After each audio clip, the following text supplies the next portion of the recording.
अस्सलाम वालेकुम, आदाब। मैं हूं खलील फरहाद और आप देख रहे हैं जांच पड़ताल। गुज़िश्ता 15 महीनों के सिहूनी जुल्म व सितम, जारहियत व नस्ल कुशी को झेलने वाले गजा के फ़लस्तीनी मुसलमानों के चेहरों पर खुशी नजर आई है। ये खुशी इसराइल और हमास के दरमियान होने वाली जंगबंदी की डील को लेकर है, जिस पर इतवार से अमल शुरू हो रहा है।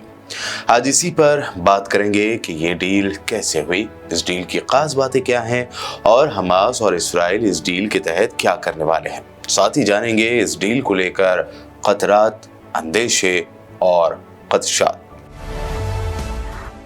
इसराइल, हमास, अमेरिका और कतर ने डील पर साइन कर दिए हैं। जंगबंदी के मुआहदे का ऐलान गुज़िश्ता बुध को अमेरिका और कतर ने किया था। कतर के प्राइम मिनिस्टर शेख मोहम्मद बिन अब्दुर्रहमान अल सानी का कहना है कि इसराइली काबीना की मंजूरी के बाद मुआहदे का इतलाक इतवार से होगा। नेतन्याहू ने इस मुआहदे पर अमेरिकी सदर जो बाइडन का शुक्रिया अदा किया, तो हमास ने कहा कि नौ मुंतखब अमेरिकी सदर डोनाल्ड ट्रंप के बगैर ये मुआहदा नामुमकिन था। हफ्ता 18 जनवरी 2025 को इसराइल की सिक्योरिटी कैबिनेट और हुकूमत की मंजूरी भी इस डील को हासिल हो गई है।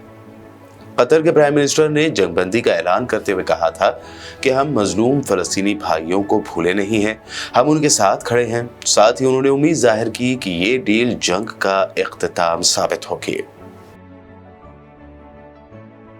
ये तो रही मुआहदे को लेकर आलमी रहनुमाओं की बात है। अब आइए जानते हैं आखिर वो कौन से ऐसे शराइत हैं जो हमास और इसराइल के दरमियान हुई डील का हिस्सा है। मुआहदे का मसौदा 3 फेजेस पर यानी 3 मरहलों पर मुश्तमिल है। रॉयटर्स से बात करते हुए एक फलस्तीनी ओहदेदार ने बताया कि मुजव्विज़ा अमन मंसूबे का पहला फेज 42 दिन या 60 दिन तक जारी रहने वाली जंगबंदी है।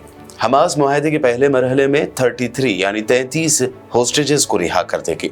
इसके बाद आइंदा हफ्तों में मजीद यरगमालियों की यानी होस्टेजेस की रिहाई का अमल रोक दिया जाएगा। रॉयटर्स के मुताबिक मुसव्वदे में कहा गया है कि पहले मरहले के दौरान मजमूई तौर पर 33 यरगमालियों को इसराइल वापस भेजा जाएगा, जिनमें बच्चे, खातून इसराइली फौजियों समेत दीगर खवातीन, 50 साल से ज्यादा उम्र के मर्द, जख्मी और बीमार अफराद शामिल हैं। जंगबंदी के पहले ही रोज हमास की जानिब से यरगमाल बनाए गए 3 अफराद को फौरी तौर पर रिहा किया जाएगा।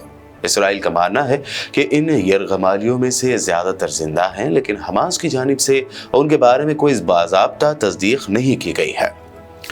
इसराइल का कहना है कि इनमें से 94 गजा में मौजूद हैं, जिनमें से 34 हलाक हो चुके हैं।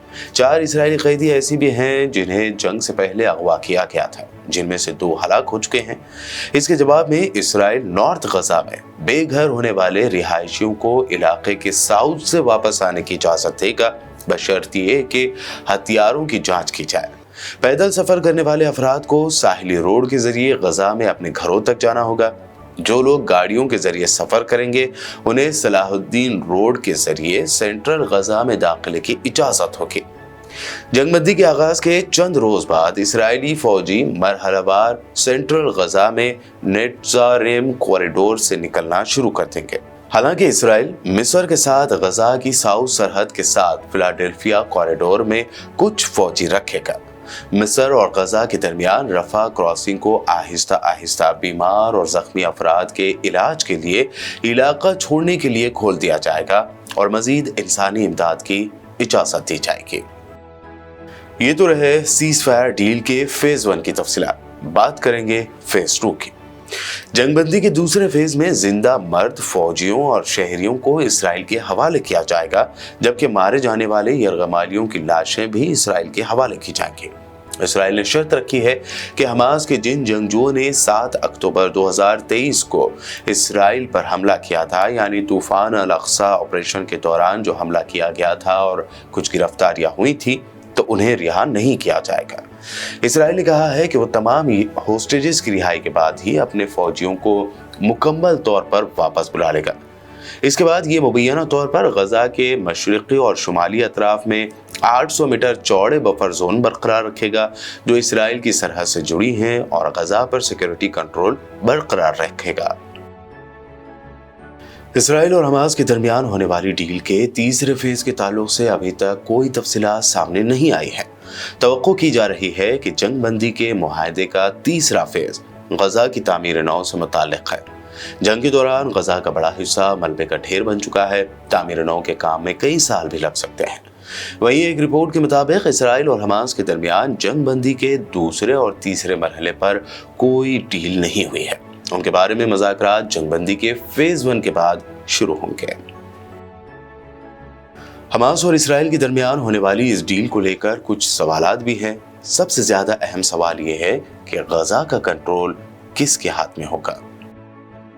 इसराइल गजा का इंतजाम हमास को देने के हक में नहीं है और उसने कंट्रोल फलस्तीनी अथॉरिटी के हवाले करने से भी इनकार कर दिया है, जो कि गरब उर्दन में इसराइल के कब्जे में मौजूद मुतादिद इलाकों का इंतजाम संभालती है।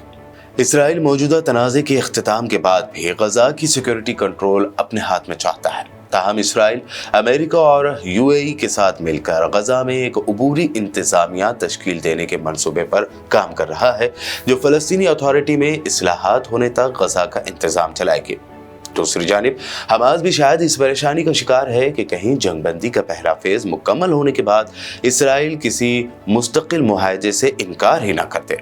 हमास को मुबैना तौर पर खदशा है कि इजरायली हुकूमत उन यरगमालियों की वापसी के बाद एक मरतबा फिर से गजा पर हमले शुरू कर सकता है, जिन्हें अमन मंसूबे के पहले मरहले के दौरान वापस लाया जाना है। दीगर तफसीलात भी हैं जो इस मुआहदे के लिए खतरनाक साबित हो सकती हैं। इसराइल तमाम यरगमालियों की वापसी चाहता है, लेकिन ये वाज़ेह नहीं है कि कौन से यरगमाली जिंदा हैं या मर चुके हैं, और मुमकिन है कि हमास के पास उनमें से कुछ का सुराग तक ना हो।